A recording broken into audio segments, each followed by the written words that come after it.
Day 2, 12 అయింది time. ఈరోజు Sunday. Gym వచ్చి హాఫ్ డే ఉంటుంది, 1 వరకే ఉంటుంది. నాకు ఇంకా 1 అవరే ఉంది. లెగ్ వర్కౌట్ చేద్దాం అనుకుంటున్నాను. ఏం తినకుండా వస్తా, మూడు అస్సలు పోవాలి. 11కి లేచా, లేట్గా లేచి ఇంకా వెంటనే వచ్చా. తిందాం అనుకున్నా కానీ సరే బయట తిందాం అనుకున్నా, లేట్ అయింది.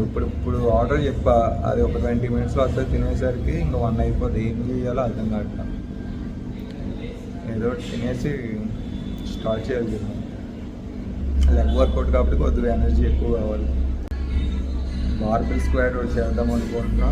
డెడ్ లిఫ్ట్ ఒకటి, నార్మల్ స్క్వాట్స్ ఒకటి, ఇంకా బల్గేరియన్ స్క్వాట్స్ ఒకటి, స్ప్లిట్ స్క్వాట్స్ చేద్దాం అనుకుంటున్నాం. ఇంకోటి లెగ్ ఎక్స్టెన్షన్ ఉంటుంది, అదొకటి చేయాలి. సో ఈ 5 కంప్లీట్ చేసి ఈరోజు ఫినిష్ చేయాలి. వెంటనే చేయాలి, చాలా క్విక్గా చేయాలి.